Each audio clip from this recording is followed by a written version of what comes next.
evening, race fans. It is time for the Porsche Club of Great Britain Sim Racing Championship Finale Day here at Sebring International Raceway. It's season 9 coming to a close, and welcome to RaceSpotTV. It's myself, Paul Smith, and Ewan O'Leary joining me in the commentary box once again. Ewan, you were here last time out. You get to see the championship finale where these drivers will have to compete with the one defining feature that many people would say of this track, and that's the bumps. Yeah, exactly. The famous bumps of Sebring for the final round of the season. It's actually been a great end to the season, actually, with the closeout to the calendar at Sebring, and last week, or 2 weeks ago, Silverstone, a great Grand Prix ending to this season. But it's been a season of iconic tracks, as you can see from here, starting all the way in March in Japan with a 2-week doubleheader at Suzuka and Fuji, running all the way through Europe and elsewhere as well in the Americas to finish here at Sebring. It's been a good calendar of Grand Prix circuits, as I say, and suited especially to this type of multi-class racing like we're going to see tonight. Yeah, it's you're absolutely right there. Picking tracks that are suited to both the Porsche 963 GTP and the Porsche 911 GT3R that we'll be seeing here today. Well, let's take you through your championship standings. Starting off with Pro Series, there is still a championship on the line here. Daniel Lee has a 12-point lead over Christian Zaruta in the head of the field, with James Cummins in third, ahead of Byron Crawford. Rob Sharp, who is the winner of the opening round of the championship, in fifth place, ahead of some of the other drivers, including Dean Powell, Paul Goffin, Stephen Kershaw, Robert Healy and Rob Miller. Then in your AM standings, well, Stephen Haley has got one hand on the trophy. In theory, he can still be beaten in the AM Championship, but it would take some penalty points being applied for that to happen. So Stephen Haley is just basically here just to get confirmation of his AM Championship with his dominant display of 5 wins this season. Ryan Penny in second, ahead of Alistair Hatcher, who's one of the other race winners from the AMs. Oliver Cowardine, last time out, was the race winner at Silverstone, so he was the other one of our AM winners, ahead of Kim Such, Ralph Mayer, Andrew Shepherd, Alex Owen, Carl Stringer and Heinz Meyer. Now, I know that Alex Owen's having a few technical issues. We are a little bit down on the field, unfortunately, but it does mean that we get to focus a bit more on qualifying here for the AMs and to get to really focus on these drivers. And these drivers, Ewan, let's not forget, this is an iRacing build week, and it's possibly one of the biggest changes to GT3 that we've seen for 2 or 3 years now. Yeah, certainly many builds. So it's great to get that little bit of experience actually out there on the circuit with that. In that way, I'm a little bit surprised on the numbers, especially in that AM class here today. Given there is so much new to learn, where better to do it than here with a number of other drivers out there on the circuit, with multi-class traffic coming past as well as it will be in the race. I'm not sure I quite understand why not so many people turn up this time round compared to previous rounds, but you know, it's the end of a long 8-round season, and that will surely be playing a factor in this one. But yeah, this is the biggest change we've seen in iRacing GT3 racing for a number of builds now, and it's a great chance for the drivers who are here to learn a lot about this new build and learn a lot about the car. It is a nice day out, though, it must say. I must say, so there might be one or two supping on something cold for them to try and enjoy this evening. But yeah, the drivers that we do have quality, though, because we've got our 3 race winners in AM from this season. We saw Oliver Cowardine last time out's winner, got Alistair Hatcher and Steve Haley all out there on track, the first times coming in. Now, the main changes to these GT3 cars are the aerodynamics of the car, but also we've seen major changes to the tyre and how that works, and it means that drivers aren't getting punished for the amount that they push on the tyres, are they? Well, yeah, I must admit that I've not seen very much of the new build since I've only jumped on today with our racing. But yeah, I'm very interested to sort of find out a little bit more about this new GT3 model and the way that it works over the course of admittedly a shorter race here this evening, but it's going to mean big changes for the next season up ahead, the next iRacing season up ahead. Don't forget there's some pretty big iRacing special events involving the GT3s coming up over the course of the next 2 or 3 months as well, with the inclusion of the 6 hours of Watkins Glen and of course the GT3's showpiece event, which is the Spa 24 hours. I'm sure some of these drivers will be taking part in that in July.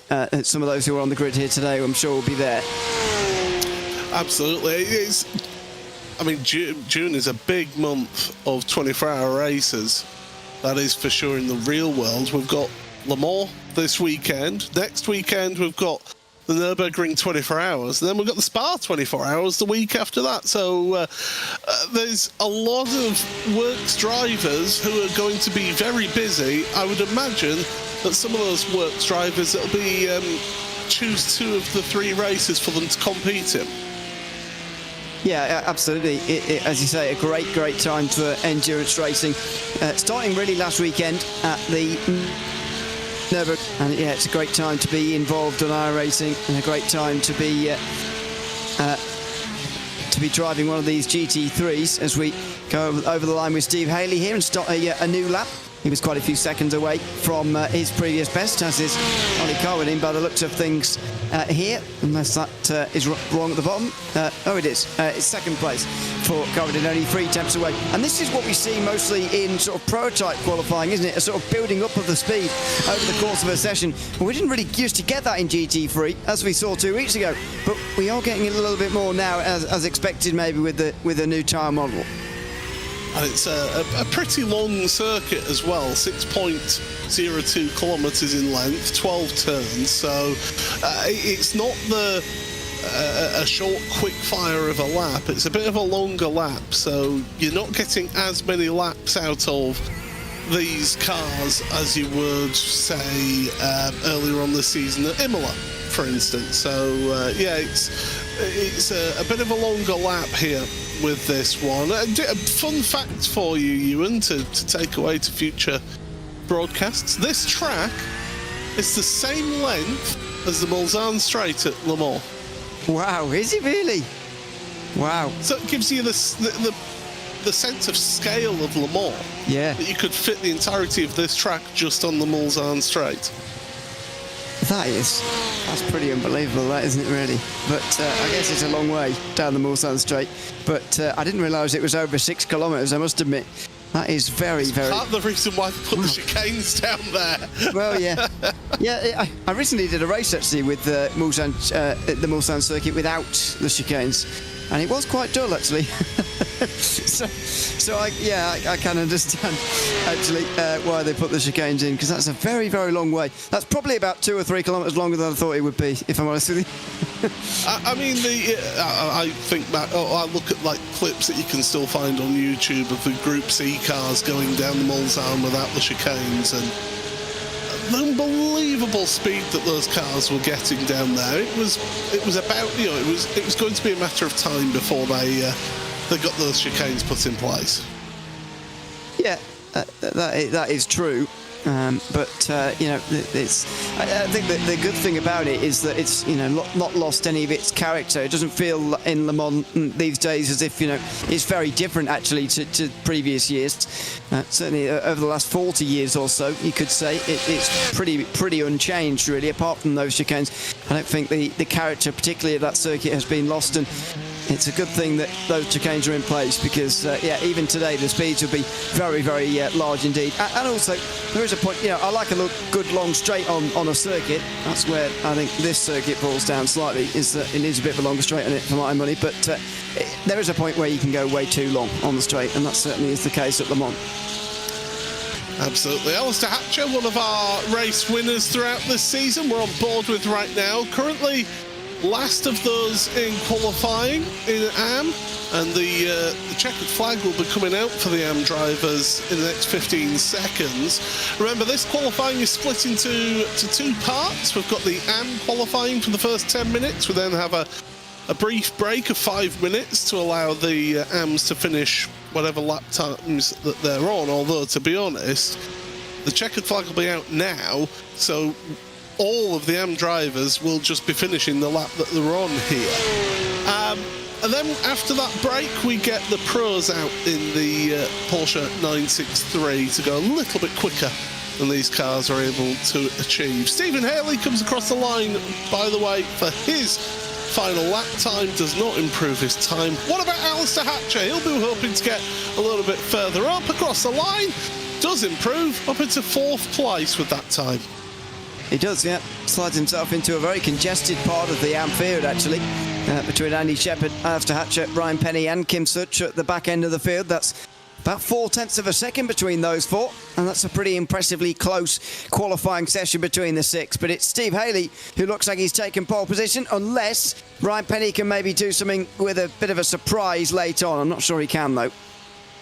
Well, don't forget that Penny had that incredible battle between him and Alistair Hatcher last time out at Silverstone, didn't he? So we'll be keeping an eye on if these two can duke it out once again. Across the line, 2 minutes 1.130. Not an improvement for Ryan Penny, so that's our 6 AMs getting their lap times in, and this is how they will see it out. So it's Stephen Haley with a gap of 0.3 of a second over Oliver Carwadine, who won last time out at Silverstone, so definitely good close between those two. Then another 0.3 of a second back to Andy Shepherd, and it's that competitive mid-pack then of Shepherd, Hatcher and Penny, just a tenth and a 0.2 and change between Shepherd and Penny. And then Kim Such, not that far back either, in 6th place, just over a second covering those 6 AM drivers, so still relatively close. And around here you can use slipstream, can't you, Ewan? And you can keep yourselves closer together. Yeah, absolutely. It's certainly possible around this circuit. While there isn't that real showpiece long straight, there's a number of sections where there's plenty of slipstreaming opportunity, even round from turn 5 to the hairpin through big bends. That's a decent chance. And then there's another little bit of a straight section, although a couple of bends at turn 8 and 9, of course. Then you get round to the end of the lap, out of the Le Mans corner and onto the Ullman straight, and then the front straight as well, of course. No big sharp braking zones at the end of those, although sharp corner at Sunset Bend.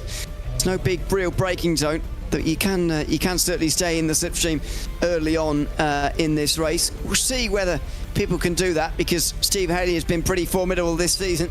In fact, 2 weeks ago was one of the only occasions that he's not won this season, which is a pretty remarkable record that he's holding at the moment. So we'll see whether anybody can, and indeed how many can stay in his slipstream early on when this race gets underway. Yeah, as 1 or 2 of our pro drivers now will start queuing up at the end of pit road just to get themselves in line. Danny Lee, the first of those, our pro championship leader at the front of the queue. You mentioned the hairpin here at Sebring. In the 1957 Sebring 12 Hours, Stirling Moss deliberately slowed down enough so that he could grab a bottle of Coca-Cola from the photojournalist Bernard Cahayer, and the very next lap, Moss went and threw the empty bottle towards him. So things like that, and it is a famous photo of Stirling taking that bottle as well in the world of motorsport. So he certainly was a character, was Sir Stirling Moss, and he was one of the best drivers. And he competed here in the 12 Hours. He competed here in Formula 1 as well, the one time that they raced here in Formula 1 in 1959. I must admit, I didn't realise Formula 1 had been here. I can't see it happening anytime soon. Jack Brabham won his first championship here. Oh, really? Wow. Yep, 1959 won his first championship here. He had to push his car over the finish line. A classic. Why is it always in these earlier times that these strange things happen? They don't seem to happen very often anymore. When was the last time you saw someone pushing their car over the line? It's been about once in the last 10 years. Yeah, anyway. I can't think of any time that I've seen that happen recently now. But yeah, many legendary stories of people pushing the cars over a line to finish a race. I mean, the famous one was Nigel Mansell in Detroit in the blazing heat. That he actually collapsed due to the heat because he was trying to push his car over the line. Yeah, no, well, I don't remember it, but I do know of it at that circuit. Yeah, that was a particularly extreme version, but yeah. These are the kind of legendary things that have happened around Sebring in years gone past. Such a historic venue, and as much as we were talking about before, I dislike it in some ways. The history is something that you certainly can't dislike. It's got so much of it behind it, both in sports car racing and other types of racing as well. The fact that this is the very same tarmac that those guys from yesteryear raced on is something very special. Well, yeah, I mean, the pit straight, the concrete that's down on the pit straight is actually the very same surface that was poured back in 1941 for the military base. So that tells you how old that section of the track is with the concrete there. You mentioned about the history of this track. In 1974, between 2,000 and 5,000 people turned up for the Sebring 12 hours, even though it was cancelled. Oh. Did word not get out that it was cancelled? No, everybody knew. Oh. They just turned up for a party. Okay. Based on some of the series I've heard at Sebring, I feel like that could happen today as well. Well, here we are, on board with Daniel Lee. He's going to... we're not going to be seeing the fast laps yet, are we? Because this GTP takes a little longer for its tyres to come through compared to the GT3s that we just saw. Yeah, exactly. It is going to... there you can see it immediately, down to fourth gear for turn one. That's not going to be the norm, I wouldn't have thought, for the qualifying laps especially. When you've just burnt off those couple of laps of fuel, shouldn't make a big difference because, as you say, it's not a very long... it is a very long circuit. You don't get many laps over the course of 10 minutes. So fuel load's going to go down a little bit, but more importantly, tyre temperature is going to come up. Track temperature is 34 degrees Celsius. That's quite nice for warming up the tyres, really. It's not going to scare them in terms of thermal temperature either. You're not going to be worried about it too much. And indeed, it is going in the cooling off phase right now into the evening, 5:15 in sim time. So it's only going to get cooler in the next 7 minutes or so. It's a nice temperature to get warmed up with now, and as I say, you're not going to need sort of a backing off lap after a really warm lap because the temperatures are sky high. That shouldn't be a concern. I think at 25% humidity, anybody in Florida would be delighted with that.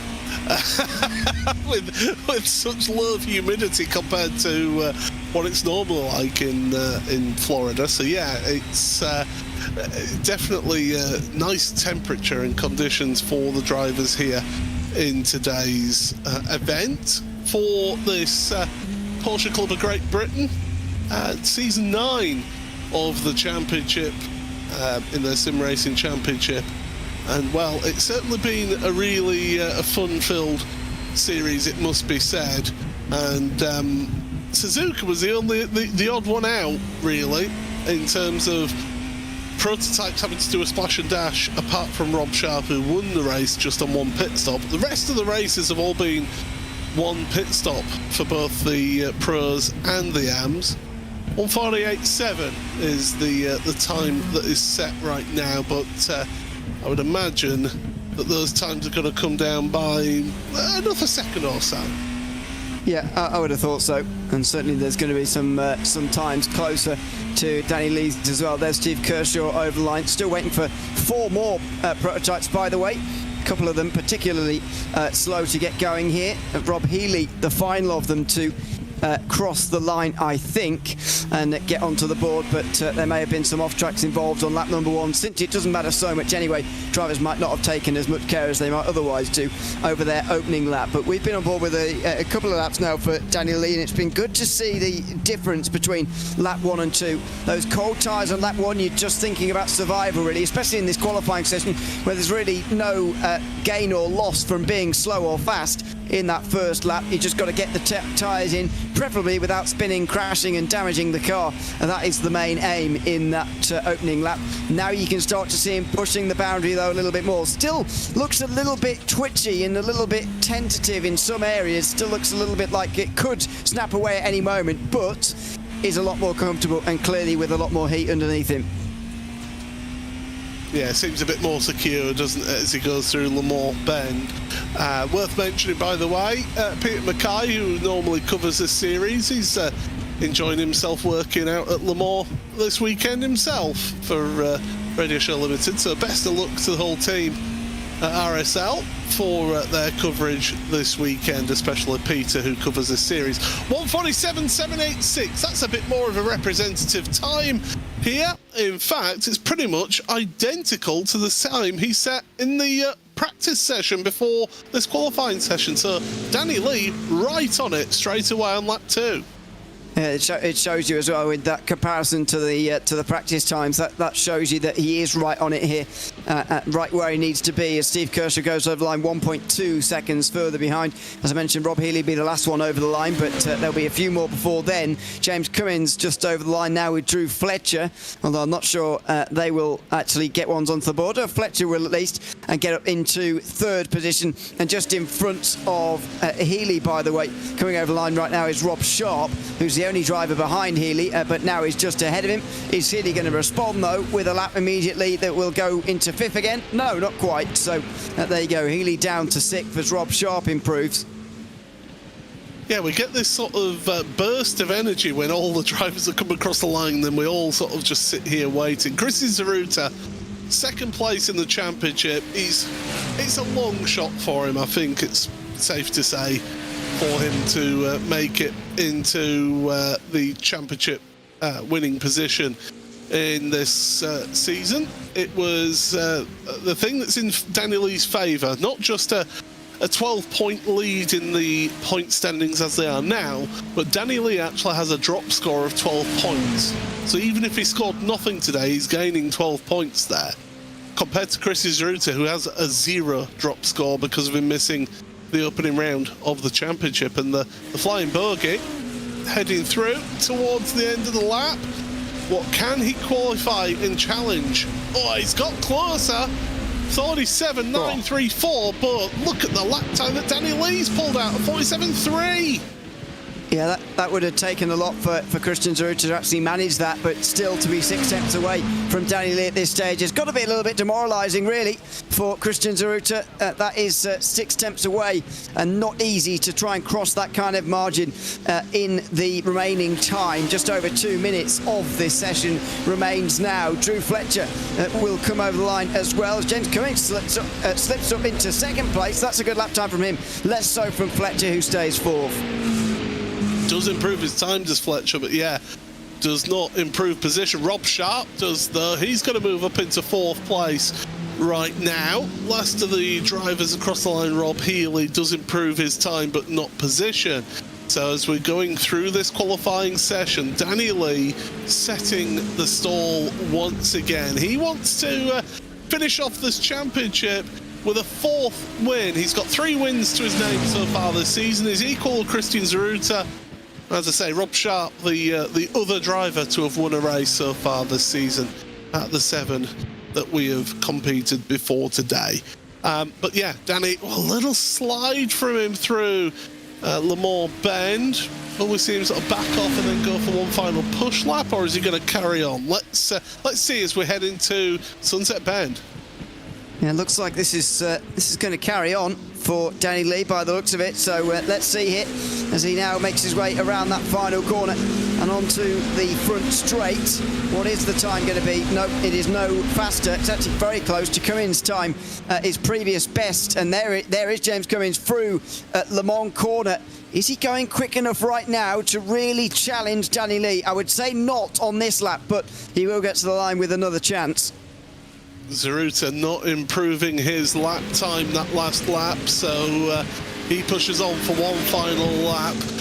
Across the line, Steve Kershaw, what's his time? It's not an improvement. Are we reaching the threshold of these tyres? 48.1 from James Cummins, so that's not an improvement either. Have we got that threshold, and people now just not able to set the times? We've seen this in previous rounds, that people have just kept on pushing, and the times drop off towards the end of that 10 minutes. Yeah, and I can't help but feel, because of that there might be a smarter way to do this. So maybe push for 1 or 2 laps at the beginning, use your first lap to build on the cold tyres, and then your second lap to really go for it. And then second time round, or third time round, sorry, just cool off for a moment, and then go for 1 more at the very end with your 4th lap. Most circuits in the world at least allow you to do that. Certainly this one will, here at Sebring in a prototype. I can't understand if there aren't a better way to do this, but you know, these are the drivers who will practice qualifying throughout the week, and they've decided that this is the best way to go. Just push from start to finish.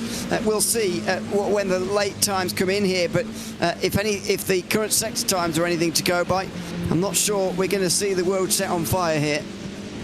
Well, Danny Lee is coming to the line. We'll be able to tell if he improves. I don't think he will, actually. No, he does not.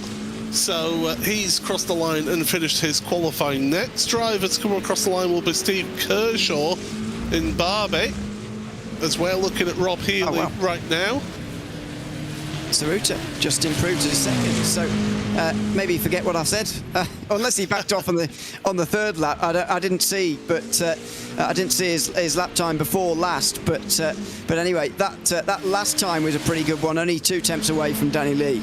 Steve Kershaw does improve his lap time, but not position, so he's done now. James Cummins heads onto pit road. That is his qualifying done as well. Rob Sharp, final effort for him. He's just in front of Rob Healy that we're seeing right now. Sharp does improve his time, but not position, and Rob Sharp heads on to pit road. So that is going to be your qualifying here today for the pros.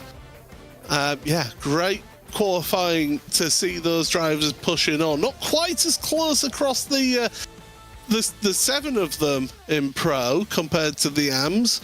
The AMs having just over a second between them, 1.6 seconds covering the 7 pro drivers here. So it's Danny Lee with a quarter of a second lead then in qualifying, 1:47.319 over Christian Zaruta in second place. James Cummins, though, just a 10th back in third place. Be interested to see how they're able to maybe try and challenge Danny in the early stages. Rob Sharp is in 4th place ahead of Drew Fletcher, with Rob Healy just a couple of tenths back behind him. Stephen Kershaw rounds out the 7-car field in pro. We will, in a few moments' time, give you your onboard laps. Because the drivers get a 5-minute warm-up between sessions, between qualifying and the race, just to give the AMs a bit of a refresher, as they've not been out there now for 15 minutes. So we'll have a look at both pole laps on board, which Ewan will be able to talk us through those, and see the key differences between pro and AM. And here is your pro pole position then, Ewan. Exactly, get ready for some downforce, especially down in towards turn number 1. So committed. It is actually 4th gear, but getting as close to the wall as possible on the left-hand side before just shifting into 5th before getting down the gears again in towards one of the slower speed sections of this Sebring International Raceway. A little bit of oversteer through the middle part of that for Danny Lee there through turn 4, but it's a feisty car, so come to expect that. Out of turn 5, need a good exit through here, because while it's not straight, it's certainly a decent flat-out section under the Mobil 1 bridge, and even touching 7th gear before getting down on the brakes for one of the bigger braking zones on this venue. Down to 1st gear, really slow speed right-hander, but an important exit again for an even longer flat-out section now. Again, not dead straight, but that doesn't matter. It's long and flat-out in a prototype. Down on the brakes now in towards turn 10. Again, trying to get as late as possible. Relatively late apex there before fighting again through Collier. Watch out for the oversteer here. And there you go. Just a little bit of a snap, but dealt with pretty well by Danny Lee. Now in towards Tower Corner, where you generally use a bit of that dust on the left-hand side, but Danny Lee actually keeping it quite nicely on the grey stuff this time round. Now absolutely flat out through Bishop, pretty much a non-event in these 963s. Now down on the brakes again for turn 15. The chicane down here where you do use a lot of that curve on the left-hand side. A late apex for this right-hander now at Le Mans, ahead of the Omen Straight, the longest straight on this circuit that brings you all the way down to the most famous corner on this racetrack. Sunset can't quite be seen in the distance just yet, but it might well be seen later on. Sunset Bend, of course, very, very wide entry, kind of ignoring the track limit lines, which don't really exist around here. Just use the walls instead and get as close to them as possible, and that's what Danny Lee does, keeping the distance short on the left-hand side to the line and setting the pole up by about a quarter of a second. Yeah, that was very well done from Danny, and yeah, a couple of oversteer moments through that one. Here then is the onboard lap from your AM pole sitter, Stephen Haley then, and again, look at it, through turn number 1, you can see how much the car's bouncing about through there, in towards turn 2, left-hander, get the car slowed up there through this little tight section. Turn 4, and then it's into the Gurney Bend, or Big Bend as it used to be known. Absolutely flat even in this GT3 machinery. And then you go under the bridge. Look on the left-hand side at the cones. They're braking just at that first set of cones for the hairpin. And as Ewan pointed out there, all about the exit through the hairpin. Through the Fangio chicane, the right, and then the left. Keep the car over to left-hand side for Cunningham. Second set of cones that time is your braking marker in these Porsche 911 GT3s. Collier curve. No oversteer moment for this GT3 machinery compared to the prototype. Tower turn. You throw the car in, and if you get it right, it's a really rewarding corner as Tower. Through Bishop, and then we head towards Gendebien Bend, which is at this section here, the right and then the left here before Le Mans curve, the right-hander. You open up the entry to that corner to try and carry the speed down the straight here, the Ullman Straight, and yeah, Sunset Bend. Well, we've seen one way of going through Sunset Bend. It's got about 1,000 different lines through here. So what does the GT3 do? Hugs the inside a bit more, then to the middle of the road. So there you go, Ewan. Different approaches taken by the different machinery. Yeah, exactly. You mentioned 1,000 different lines through Sunset Bend. That's true just for one set of drivers in one class. Never mind when you take prototypes and GT cars through that very same corner. It's a wonderfully nuanced corner, so bumpy around there. We talk about the bumps at Sebring all the time, but actually around that corner, it's particularly vicious, and you can see that the different cars have to cope with it in different ways, because truth be told, the GT cars are suited to a little bit more of a bounce over the bumps than the prototypes are, which really do get a pounding round here. These days, with modern reliability, you're more likely to get your prototype to the end of a Sebring 12 hour than it used to be the case, but even so, it doesn't change the facts of physics and the facts of life that the prototypes do have a bit of a harder time when you compare it to the GTs. Well, it's not exactly an easy ride for them either. Let's confirm then your starting grids here today for this race. Remember, it's the final round of Season 9 of the Porsche Club of Great Britain Sim Racing Series. And it's Danny Lee, newcomer to the series, but not to sim racing, and he has proved his worth all season long. He's on pole position by just under a quarter of a second ahead of Christian Zaruta. James Cummins then is on row number 2 with Rob Sharp, our other race winner in this season, on row number 2. Row 3 is Drew Fletcher, and then Rob Healy. And at the back of the field then, Steve Kershaw, last but by no means least. Then in AM, we've just got 3 rows here for us today. It's Stephen Haley, who is championship leader coming into this week. He's got one hand on the trophy, he just needs to get to the end here to confirm that. Ola Carwadine, who won last time out, he's sharing the front row though, so watch out for him. Andy Shepherd and Alistair Hatcher on the second row of the grid. And then it's Ryan Penny and Kin Such rounding out your 3 rows of the AM field. well, we've got a full pace lap here for us today, so we've got plenty of time to discuss things here in this one. And I said it about Stephen Haley, he's just got to get to the end. I think that's also the case for Daniel Lee. With his 12-point lead and his 12-point drop score, I think he's pretty much secure in his position in Pro as well.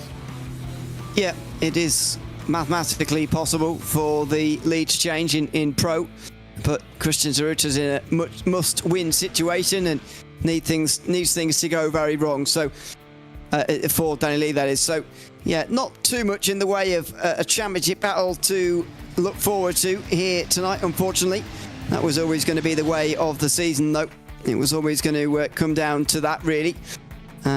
So yeah, we've got just a race in isolation to enjoy, really, and it is going to be one to enjoy as well. The final race of the season always is a bit of a gloves-off affair between the drivers. They always see this as, well, they have to see this as their last opportunity to do something in this season.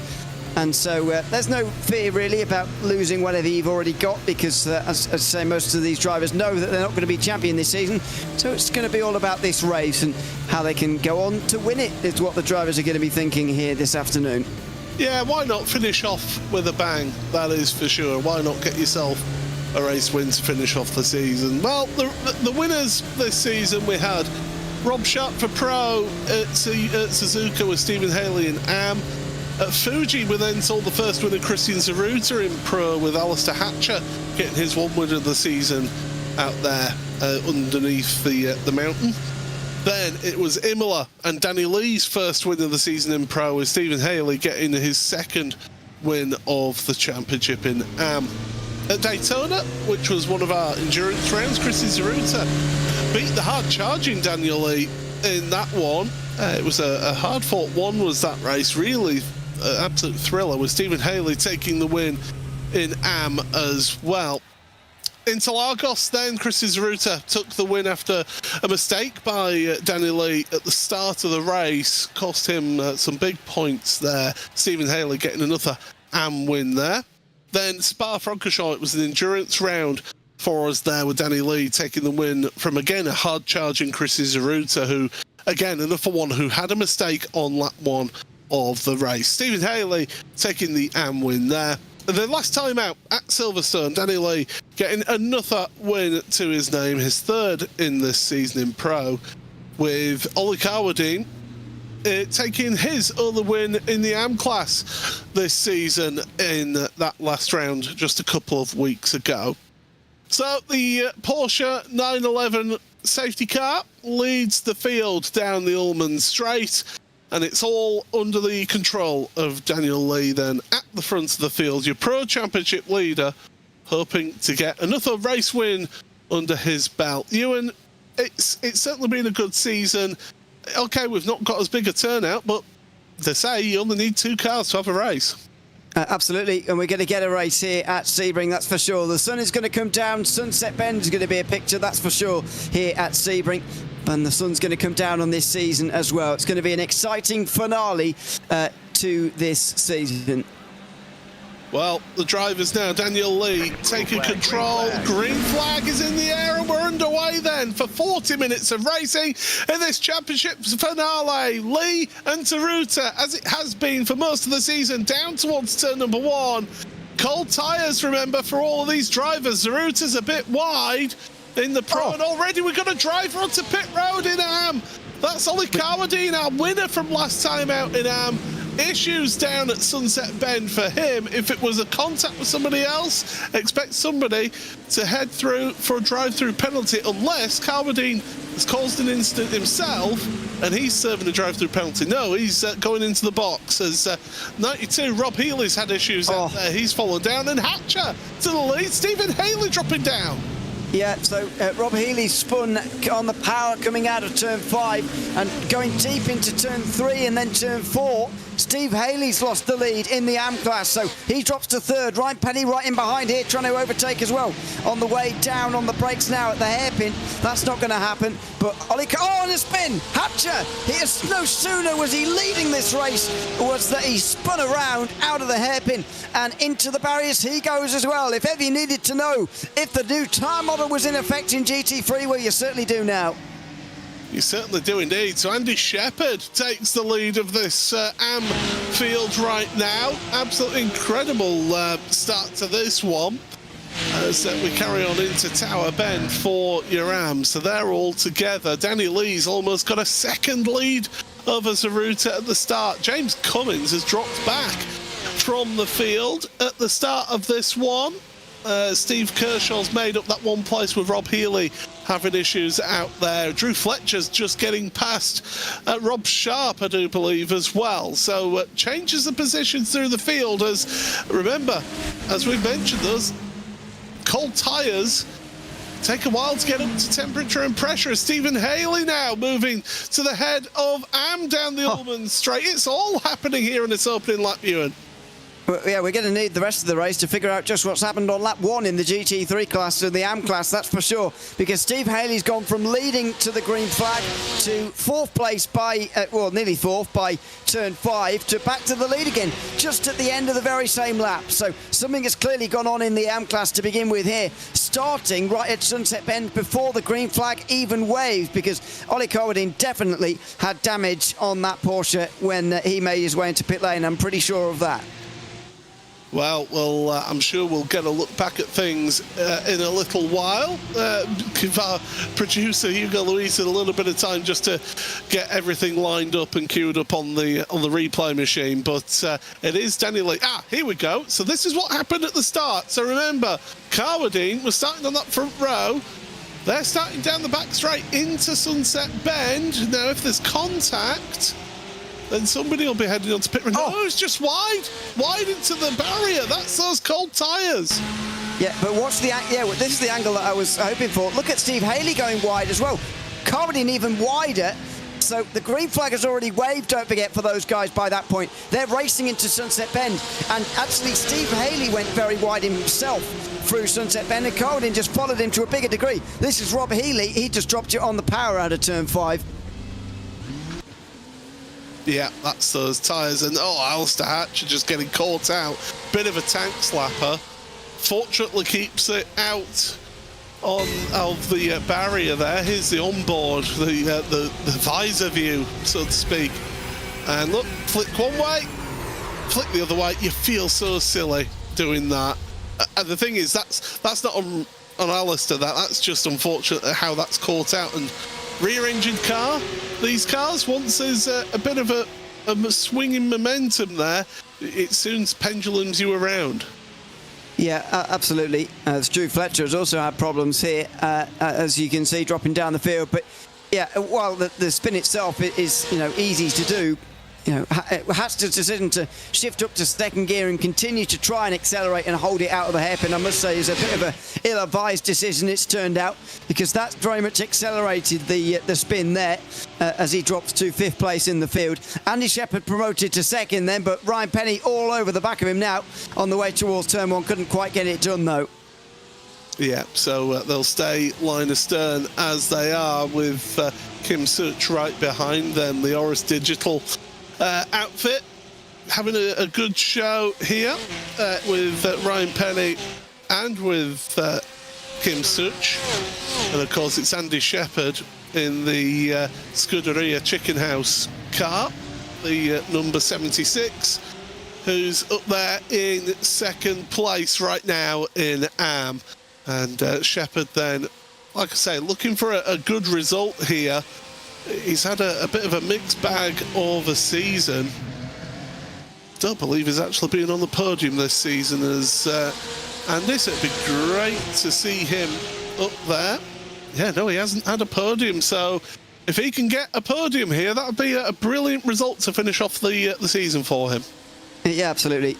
That's what the final race of the season is all about here. You always get those kind of stories of, you know, admittedly, perhaps because some people are away, you know, you get these great stories of people getting podiums for the first time. Might even get a first-time winner here tonight. Looking more likely that might come in the AM class rather than the pros, looking at the way the race is going at the moment. But you never know. Could get a first-time winner as well. You know, lots of those stories going to be happening up and down the field as this season draws to a close. It's been a very, very close AM race so far through the first 6 minutes and the end of the third lap. Steve Haley has not been able to get away at all here.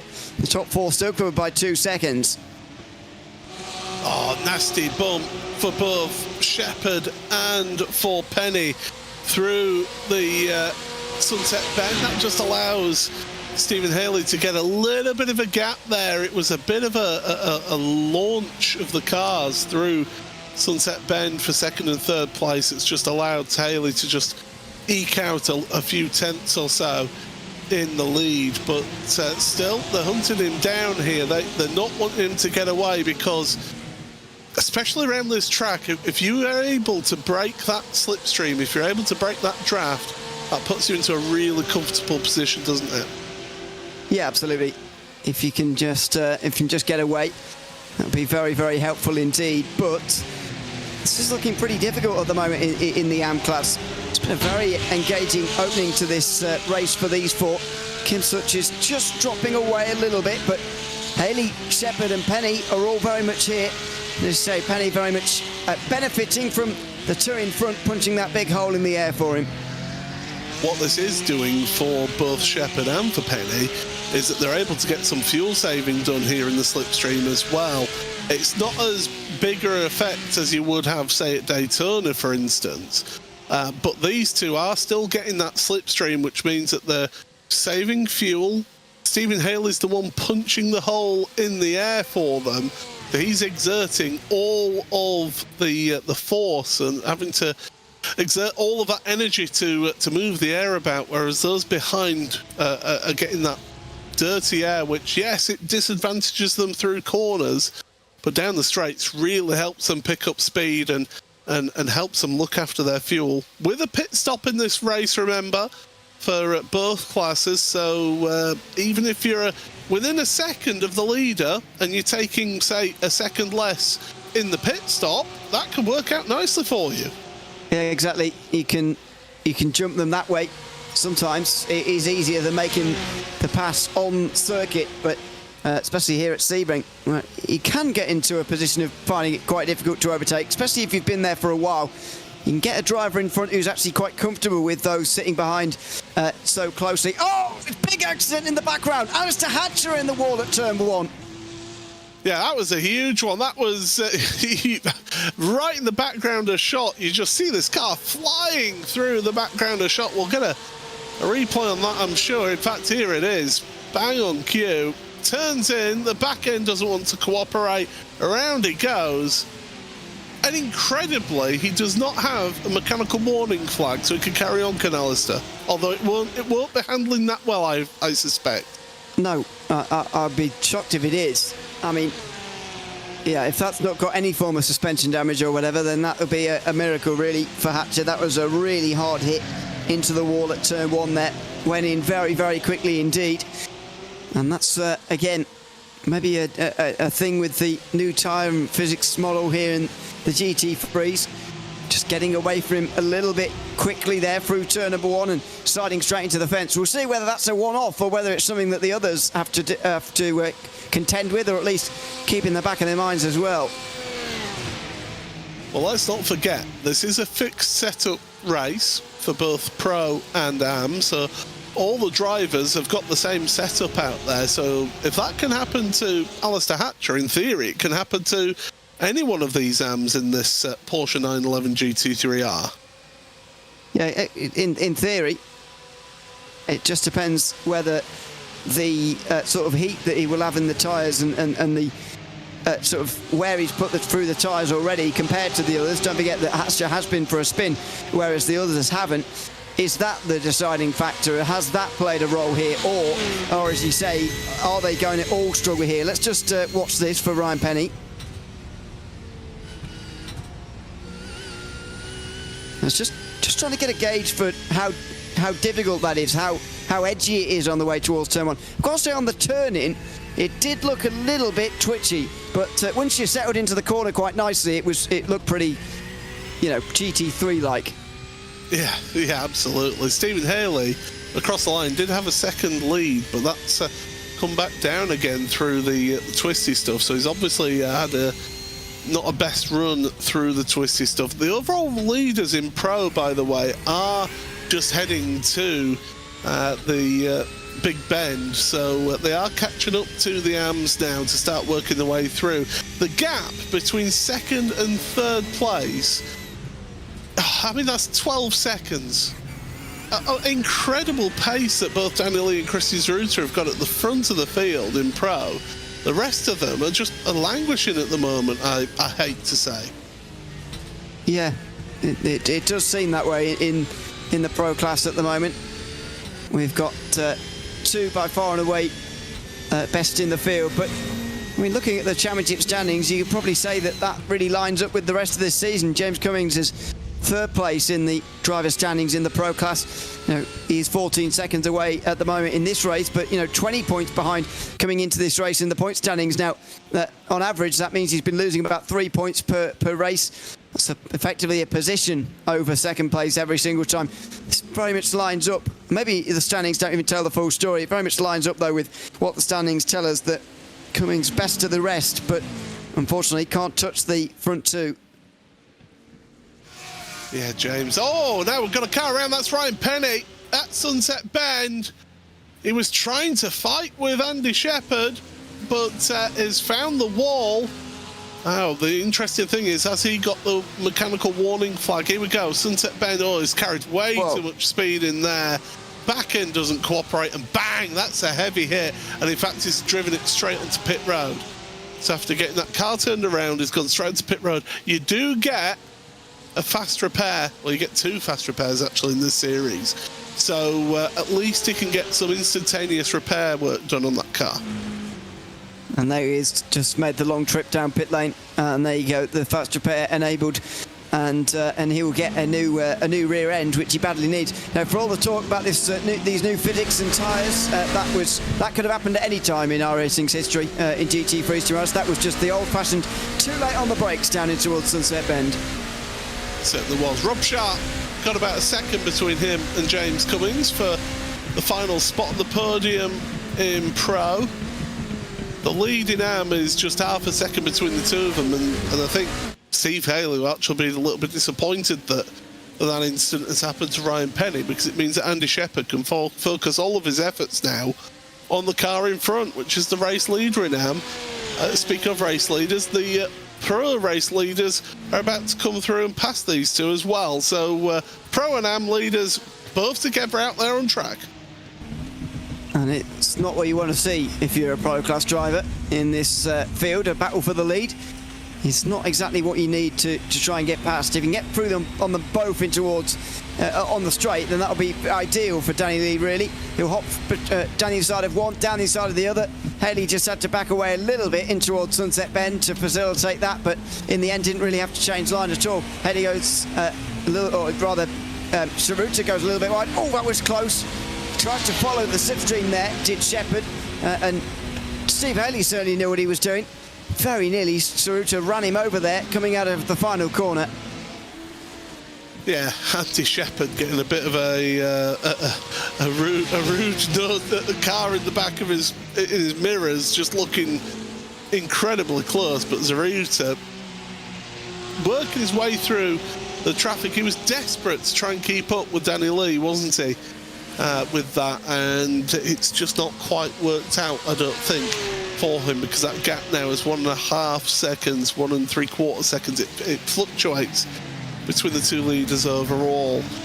We're still keeping an eye on this AM battle for the lead, because AM unfortunately has been pretty much spread out for us through various issues. Remember, Ollie Carwadine finding the wall not even before the green flag, so he's been and taken a trip onto pit road. And Ryan Penny, who had issues at Sunset Bend, he's had a trip down pit road as well. Be interested to see, because he took his service, whether he can make it to the end of the race with that one stop for Ryan.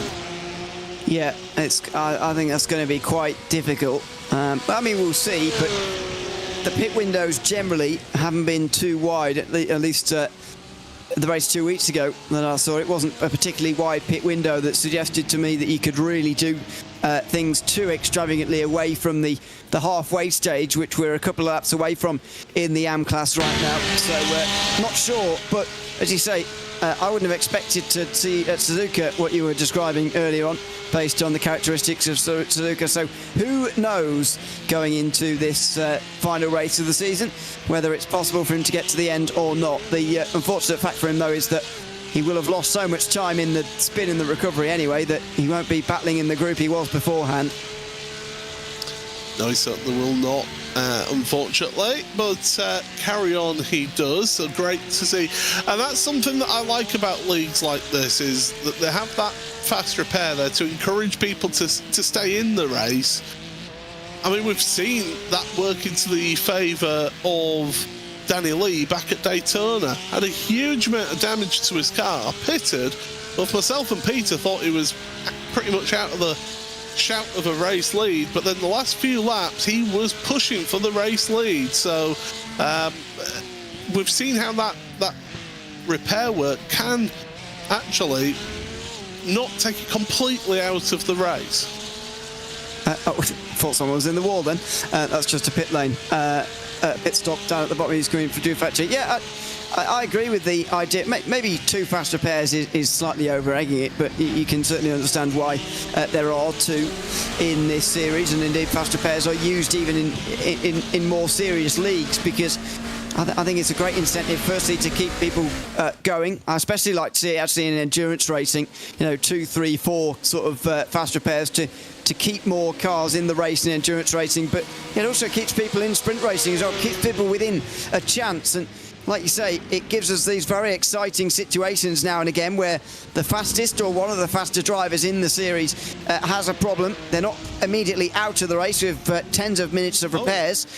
Instead, they can carry on and try and come back through the field. Speaking of the race leaders, they're onto pit road with 22 minutes remaining.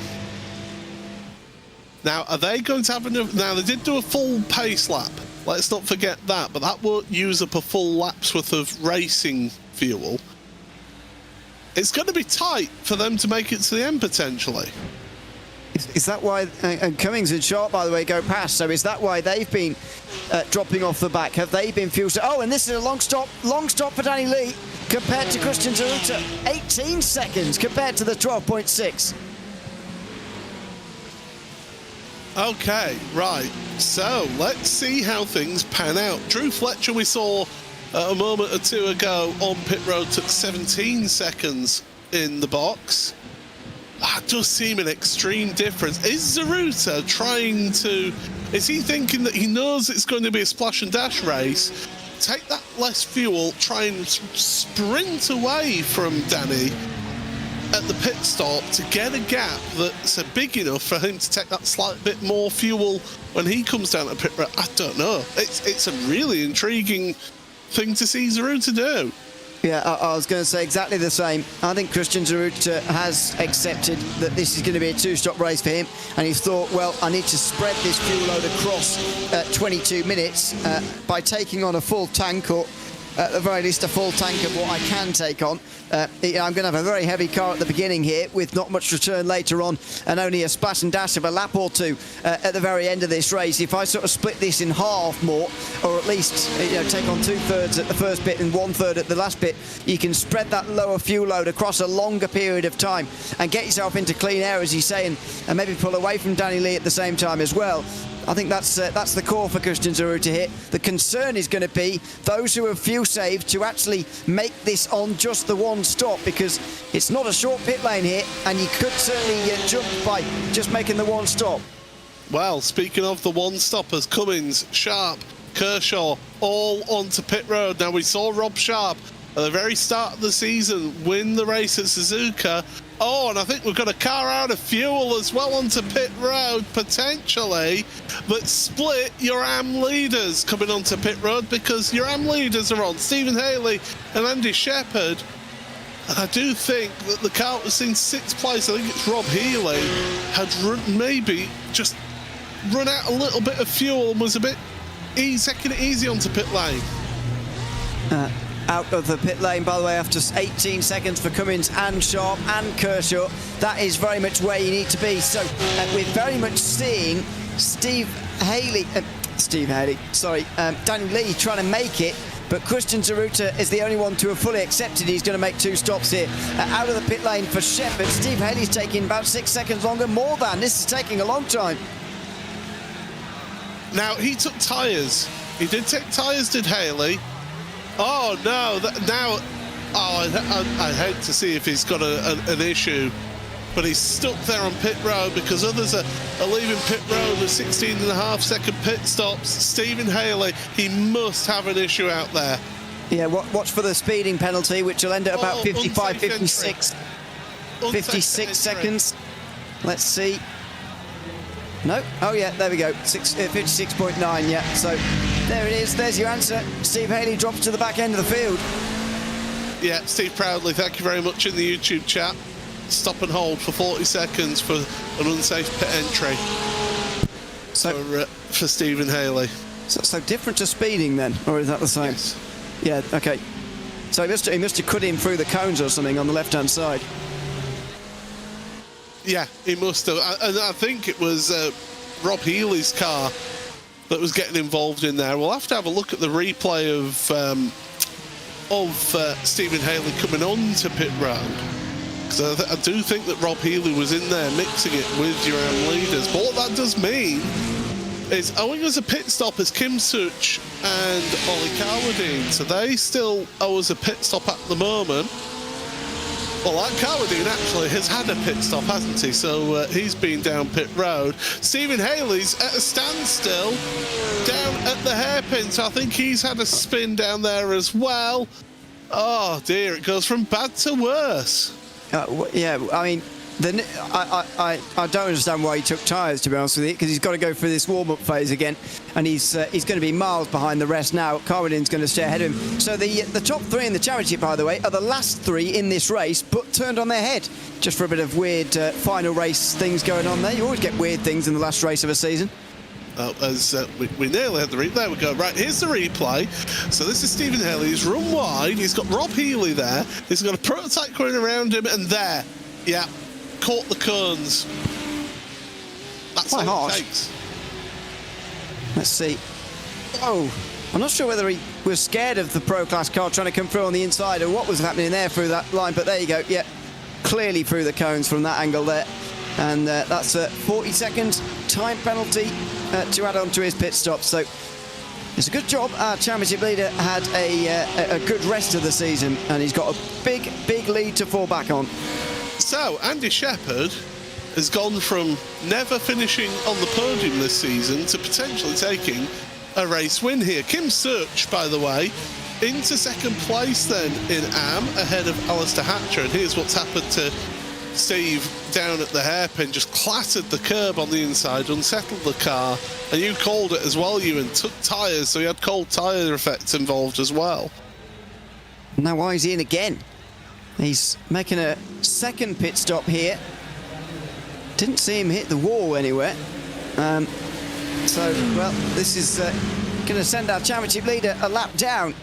And, well, maybe. Actually, it's quite a long lap, actually, isn't it? So maybe not. But he comes to a stop for a 2nd time with 15 minutes to go. And it is not the lap of honour he was hoping for at the end of this season. No, unfortunately, it wasn't the parade lap. So, oh no, he did hit a barrier. We are getting word. Oh. So, yeah, fast repair for Steve Haley. Oh dear, yeah, not the way that Stephen would have liked to have finished off the season. That is for sure. At the lead of your pro, by the way, it's Christian Zaruta who leads by 5 seconds over Danny Lee, and James Cummins is in 3rd place with Rob Sharp. Now these two, they pitted right on 20 minutes remaining. whereas Danny Lee and Christian Zeruta were 22 minutes remaining. Those two, well, we think, looking at the pit stop times, that Zeruta has already said, well, we're going to two-stop it, so I'll take a shorter fuel stop. Danny Lee, though, it looks like you, and he's going to try and push his fuel to the end of the race. Yeah, it does look like that. Although he's still going a second lap quicker than these guys, so that's got to be costing him some fuel.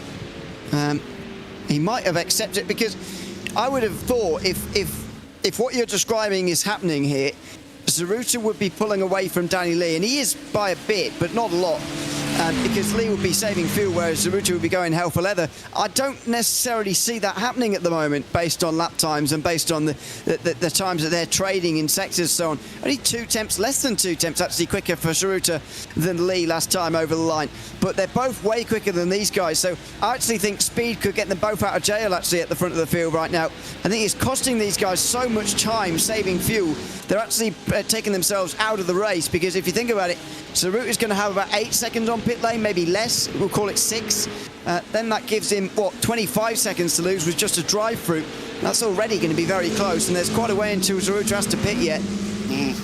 No, absolutely, yeah. We've got 13 and a quarter minutes remaining. It does give us a bit of a fascinating finish, though, to be fair, doesn't it, Ewan? It's spiced things up for this final round. I do like that. And Cummins and Sharp, yeah, they're about, what's that, second and a half slower than Zeruta last time by second and a quarter slower than Danny Lee. So they are losing time, lap on lap, and that's the crucial thing, is that time difference.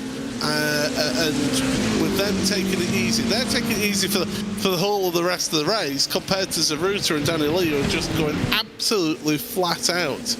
Yeah, and that's the problem over a distance of this length. Even just at 40 minutes, the time loss you get is just dramatic. Last time round, second and a half.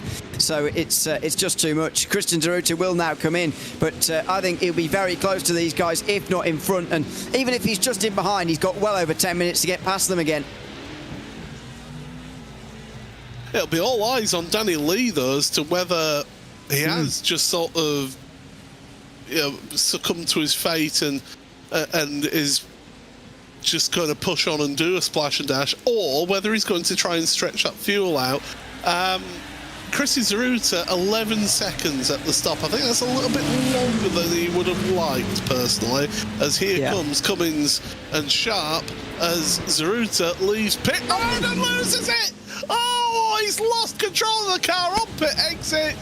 Absolute car. Now, did he take tyres? Did he take 2 tyres there? Because remember, cold tyres will have a massive effect on that prototype.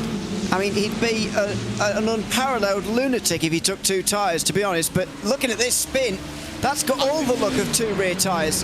That has got all the look of 2 rear tyres to me. Oh, as Zeruta goes round again! He is struggling. He may well have taken 2 tyres, but... And, you know, it looks like rear tyres to me, but from my experience in GTP cars, whatever the manufacturer, if you take 2 tyres, especially on the rear, your rear end is not going to stay planted to the road at all. It unbalances the car, something terrible. And Christian Zeruta has made a fatal mistake in this last round of the season. He was in race-winning position there, and he's thrown it away with a lunatic decision to change 2 tyres. Well, he's rolled the dice, and unfortunately, it's spun him round twice so far. Has that decision. So, yeah, I mean, it might be that he's just not had his settings set up right for that. Danny Lee's onto pit road as well, so he's taking his splash and dash. Now, I don't expect to see him take any tyres here. I do expect to see him just taking about, what, 4 seconds or so of fuel, if that. Yeah, maybe less than that, maybe just 2, but let's see. No tyres. Long time, no. 6.8. He should get out in front. Well, here comes Cummins, and here comes Sharp, and it's just going to be Danny Lee out in front then in your pro standings. But Cummins and Sharp are right there with him. So pretty close at the front of your pro standings with just under 10 minutes remaining here in this race. Danny Lee leads then over James Cummins and Rob Sharp, as we say. Steve Kershaw up 3 places into 4th place now. He'll be delighted with that to finish off the season. Drew Fletcher, Chris Zaruta and Rob Healy have all had issues themselves there in 5th, 6th and 7th places. In your AMs, it's Andy Shepherd, who has currently got a 9.5 second, 9.75 second lead over Kim Such in 2nd place. The Scuderia Chicken House driver will be delighted with that if he's able to come across the line as a winner. Such ahead of Alistair Hatcher by just a couple of seconds, in fact less than a couple of seconds between the two of those, so that might be one to keep an eye on later on. Ryan Penny's not that far back either, as is Ollie Cowardine. They're all pretty close. And Stephen Haley, who, well, leading the championship, has a hold of the trophy already, has had an absolute nightmare. But if he finishes, he guarantees himself that AM championship.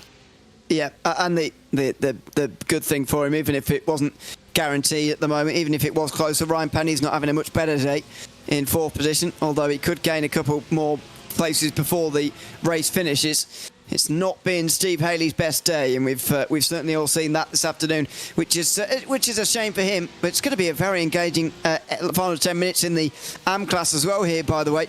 I said earlier on that there's always weird stories on the final day of the season. Doesn't matter what sport it is almost, what racing series it is, if you want to narrow it down to motorsport, weird things happen on the last day. And I'm not saying Andy Shepherd winning is a weird thing, but it's certainly contrary to everything we've seen so far this season. Well, certainly been an intriguing end to this one, and the championship finale has given us plenty to look at here. Here's Kim Such then as the lights come on. The road reflectors as well will start reflecting. There they are at the side of the track, just to show where the track is, because it is quite a dark track, is this one. It's an active airfield, is next door to this, so you've not got any tall floodlights here on this track as you would have at, say, some other venues around the world. So yeah, it does get very dark when it gets dark here. Yes, but I've got to say the sky looks fantastic at this time of night. It always seems to in Florida.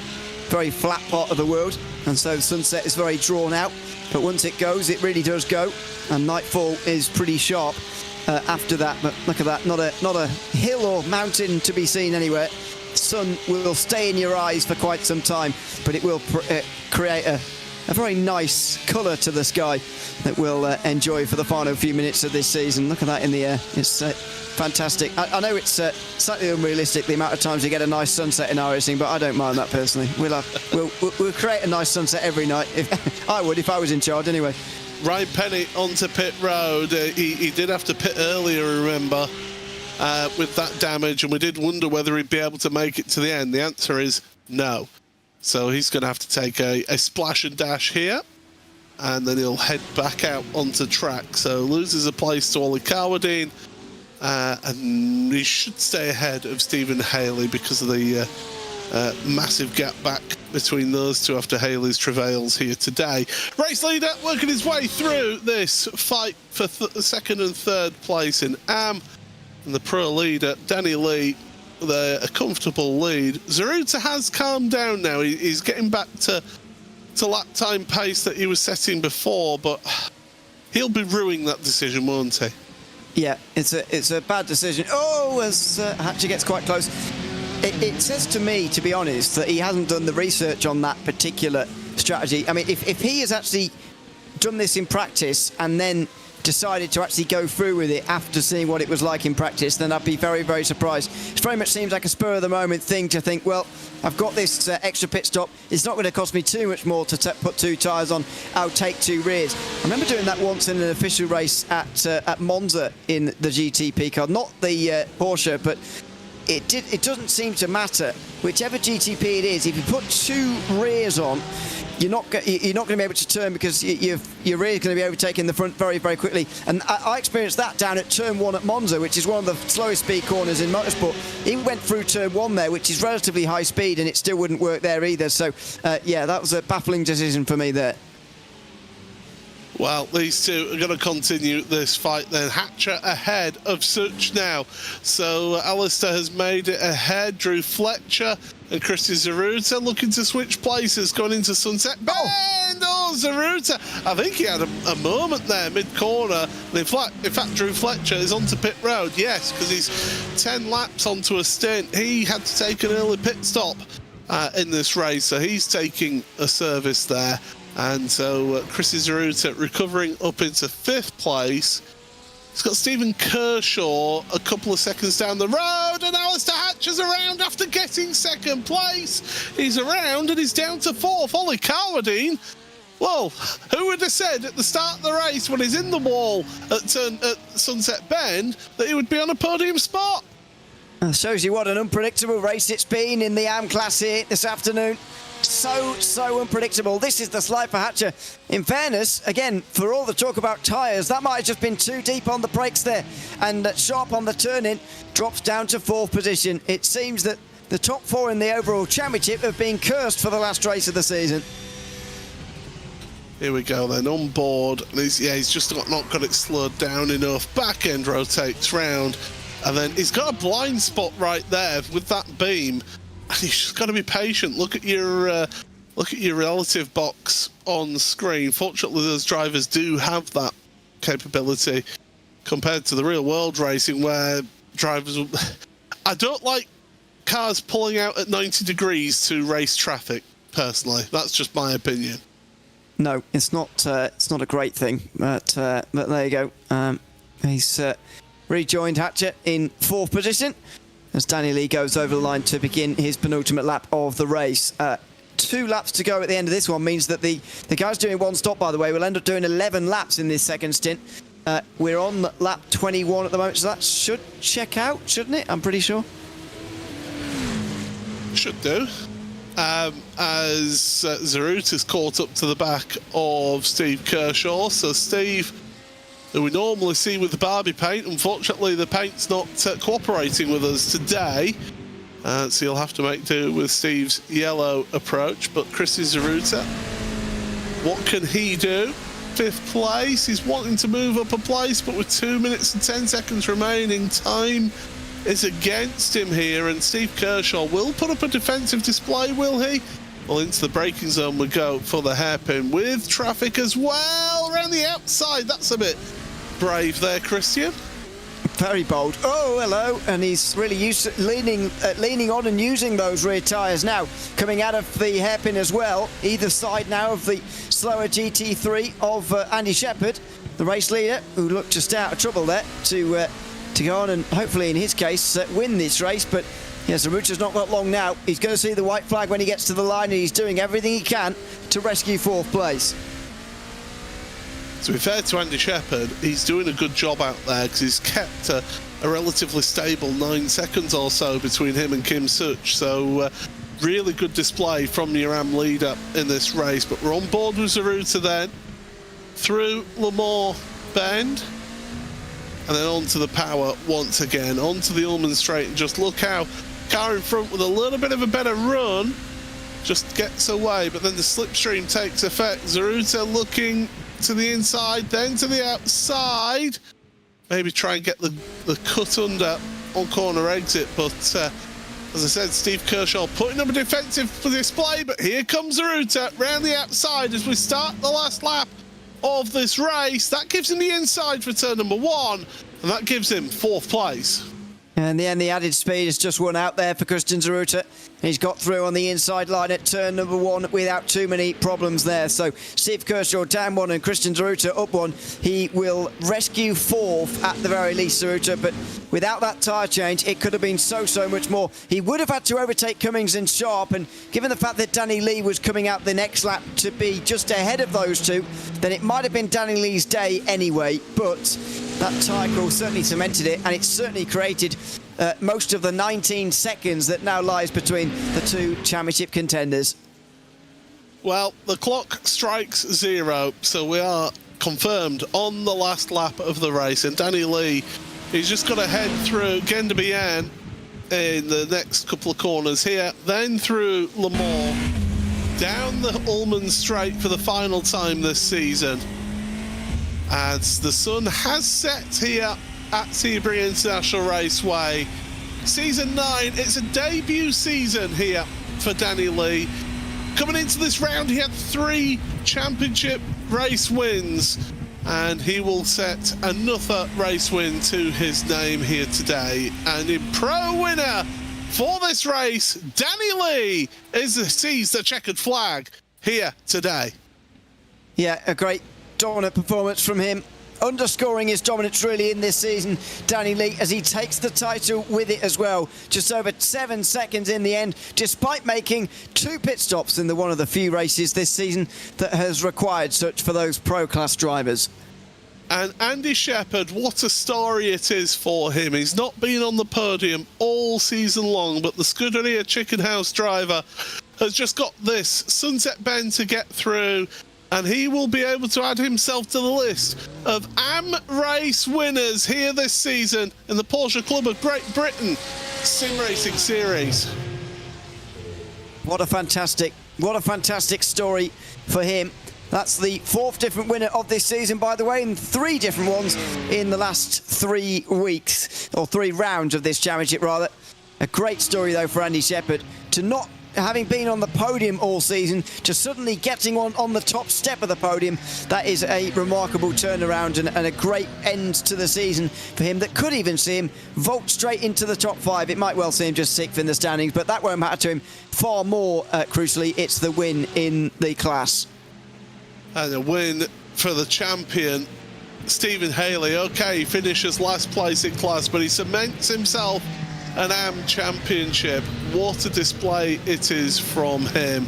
Danny Lee as well, that win confirms him as the pro champion here today. The drivers getting a well-deserved cool-down lap here, and why wouldn't you just take this moment to savour the victories? And surely we've got to get a few donuts done by those drivers as well. Well, let's take a look then at your results here today for the Porsche Club of Great Britain Sim Racing Series Season 9. And it's Danny Lee who takes the Pro win here today, along with the Pro Championship. He's a winner by 7.3 seconds over James Cummins, who's a couple of seconds ahead of Rob Sharp. Chrissy Zaruta, after his pit lane travails, he finishes in 4th place ahead of Steve Kershaw. Rob Healy and Drew Fletcher had issues out there in today's race. They finish in 6th and 7th place in class. In your AM class then, it is a first podium and a race win for Andy Shepherd here. He wins by 8.8 seconds over the Oris Digital driver of Kim Such. Ollie Carwadine for 11/10 Racing finishes in 3rd ahead of Alistair Hatcher. Ryan Penny and Stephen Haley finishing 6th, but winning the AM Championship here today. Great result for your AMs, and I'm delighted for Andy to get that race win to his name. I'm sure we'll be hearing from a couple of our drivers if last time out is anything to go by you, and I think you're going to have a busy sort of 5 minutes or so. I know, about all of the drivers from the last race came in, to be honest, at Silverstone. They were queuing up, but not so much at the start here today anyway. So hopefully we'll get to... Yeah, as you say, particularly pleased to speak to Andy Shepherd if we're able to a little bit later on tonight, because that's a great story down in the AM class for him. To have not been on the podium before this round to getting a race win is a great story, and the way that he managed it as well. It was sort of survival of the fittest in the AM class here today. Even Ollie Carwadine, who was in the wall before this race even began, finished on the podium. So it just shows you what a kind of topsy-turvy race it was, and those who were able to keep it clean the best were actually the ones who did the best. Certainly were. Fastest lap in that race as well was Stephen Haley in AM. For them, it was Danny Lee who was fastest lap in Pro. Yeah, the two champions getting the fastest laps in the end. And we have got a couple of drivers waiting to speak to us. Why don't we take our pro winner to start with you and Danny Lee? Yeah, let's do that. The overall winner again here tonight. Danny, congratulations on another Pro Class win here tonight. 7 seconds the advantage at the end, but the difference between you and the other guys on the podium tonight is that you took 2 pit stops. Why did you elect to make that decision instead of saving for the 1 stop tonight? It became kind of apparent that to save the fuel that you require to make it a 1 stop, you lose so much time. So the strategy was basically if I'm on pole or on the front row, if I'm in clear air and I'm able to just belt it, then I will do. I'm just going to try and go as fast as possible, build the gap to the people behind that are going to have to go relatively slowly, 1 to 2 seconds per lap slower, just to save their fuel.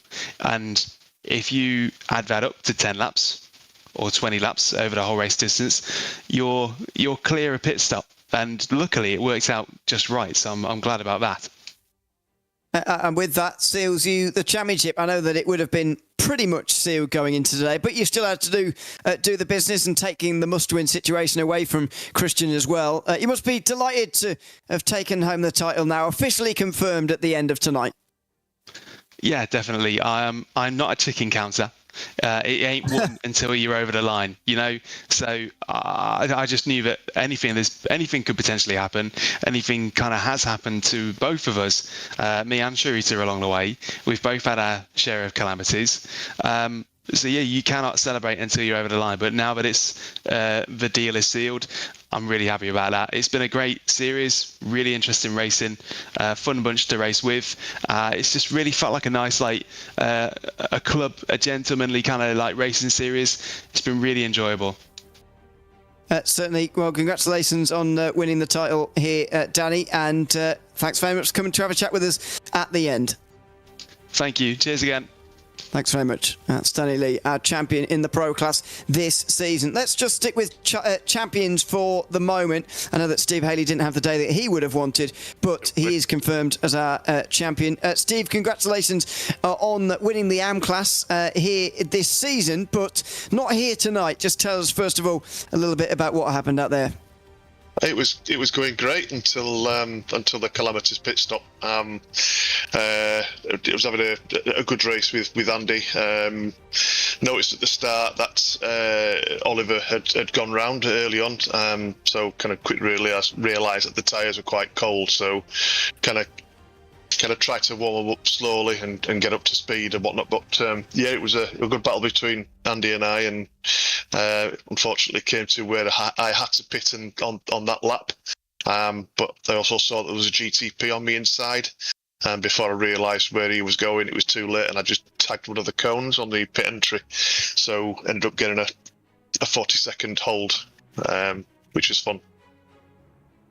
Yeah, it didn't look like your best night of the season, that is for sure, finishing down in 6th place. But you have now officially confirmed the title. I mean, it was pretty much confirmed going into the last round anyway. How do you feel at the end of the season, ticking off the title after 8 rounds? I'm really happy. Yeah, I didn't know what to expect going into this season, but had some great results. So really happy with everything apart from tonight. Absolutely. Well, understandable for sure. Congratulations on the AM Class title, and thanks for coming to chat to us despite your evening tonight. Cheers, Ewan. Thanks, Paul. Thanks very much. That is Steve Haley, who has won the AM Class. Now then, we haven't got, unfortunately, the AM Class winner at the moment with us, but still hoping to speak to Andy Shepherd a little bit later on. I'll go the wrong way up the podium in that case for the AM Class, starting with Ollie Carradine, who finishes in 3rd here tonight. Ollie, congratulations on 3rd place in the AM Class. I can imagine you weren't expecting that after you were in the pit lane coming to the green flag for the first time. Just tell us about that incident first of all, and what you were thinking at that stage.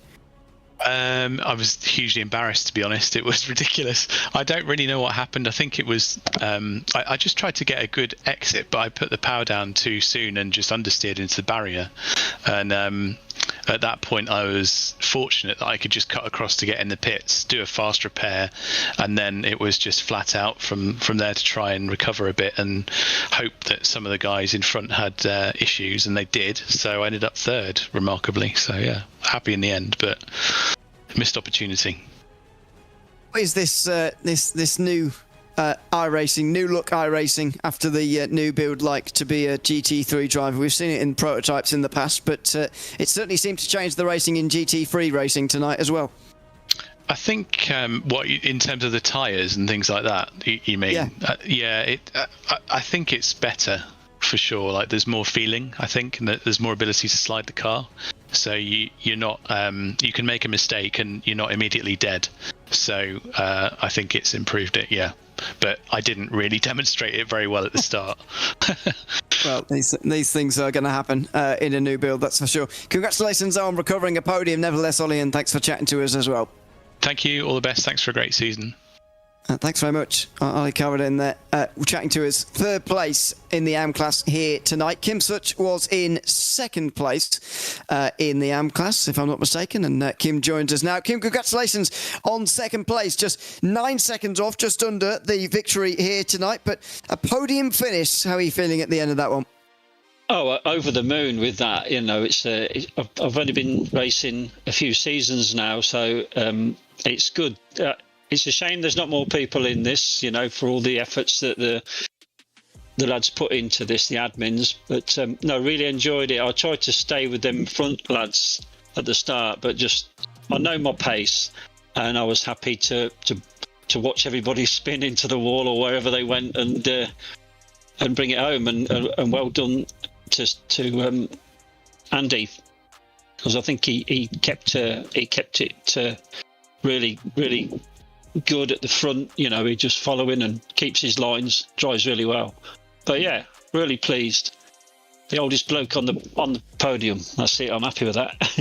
Absolutely right to be as well. It was a very attritional race, I've got to say. So many people falling by the wayside at times. But as you say, this is your best result of the season so far, and you must be very, very pleased to get it as well. Just sum up the season. What it's been like for yourself? Now it's come to an end after the eighth round. Yes. Learning every track, you know, is different. I don't particularly like Sebring, but it's one of my favourites now. But I've really enjoyed it. Just getting to grips. Ryan lent me one of his steering wheels for this season, and it's been so much better. So he might be wanting me to purchase it now, I guess. But yeah, it's good to have them lads, you know, a second or just under a second in front of me, something to chase, something I can chase, and just keep pushing on. And hopefully next season we can go even further. Absolutely. We look forward to seeing it. Kim, congratulations on second place here tonight, and thanks again for chatting to us. Thank you very much. Thank you. Thanks very much. That is Kim Such in second position here in the AM class. Again, Andy Shepherd not with us, but let's go to the pro class. In any case, Rob Sharp is with us, third place overall. Rob, congratulations on that. Just under 10 seconds off the win in the end, and within sight of the lead at one stage quite late on in that race as well. But the notable thing for your race compared to the race winner, just the one stop. How much of a difficulty was that to make this car get home on just the one fuel fill? It wasn't. It wasn't too bad. You just had to drive to it, you know. So there's quite a lot of lifting and coasting to make that happen. But you know, I planned for that. I was surprised actually to see that the two-stop, you know, Danny and Christian would have, had he not had an incident, you know, made the two-stop work. And they pipped us, and they were, of course, in that final stint for them, they were quite a lot quicker than James and I, because they weren't worrying about fuel at all. Absolutely. In any case, you've obviously got to the end of the season. Should be fourth place in the standings. How would you assess how it's gone? I'm kind of disappointed that it's not third, because I threw it all away horribly at Spa. But these things happen, and fourth place, I think that's one of the best results I've had, if not the best result in this championship. So and I got a win, and that was like, I never thought I'd get a win. So that's made my season. So overall, it's been great, and they're a great bunch of guys. You guys doing the broadcasting, just round it out, make it fantastic. Well, it's a pleasure to be here again, Rob. Congratulations on a podium tonight, and thanks for chatting to us at the end. Thanks. Cheers. Cheers. Rob Sharp there, chatting to us from third. Let's stay in the Pro Class with Stephen Kershaw, who's finished in the top 5 in the finale of this season. Steve, congratulations on a top 5 to round out the season. How do you sort of assess this finish and your season as a whole? Yeah, thank you. This race was just a race of fuel saving, really. I ended up crossing the line with 0% fuel in the tank, so only just managed to scrape through the 2 sessions on one fill up. But it was good. I mean, it makes you really, it's just another really interesting dimension to racing, fuel saving. So I like it in a couple of races. I don't say I'd like it in everything. Certainly the endurance races, we weren't too worried about it. But in all the sprints, we were really having to concentrate on fuel save as well as trying to put laps in. But average sort of race season for me, really. I think I finished where I deserved to. So yeah, it was good, enjoyable. Absolutely enjoyable to see you out there again in the top 5 here tonight. Congratulations on that, and thanks for chatting to us at the end. Thanks very much.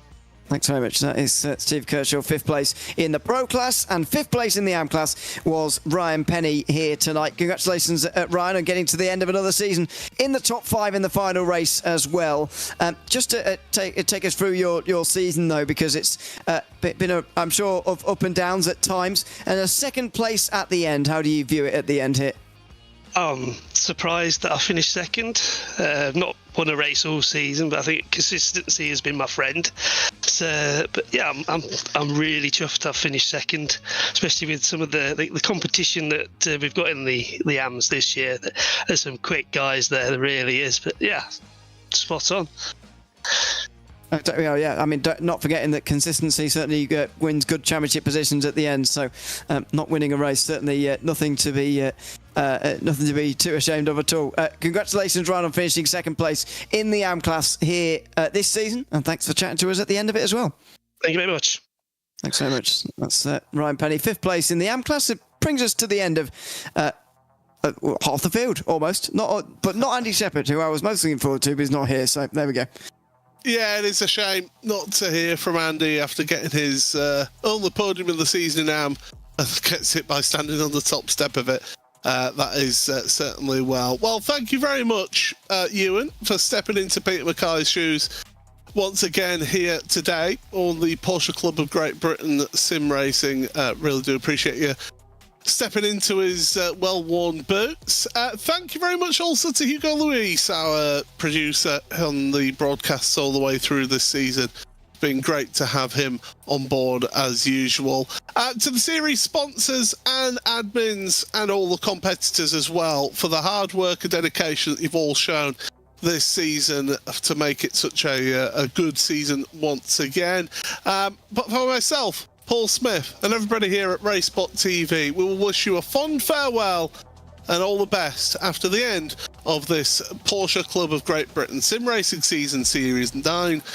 And it's Stephen Haley and it's Daniel Lee who take your respective championships. Until next time, it's goodbye.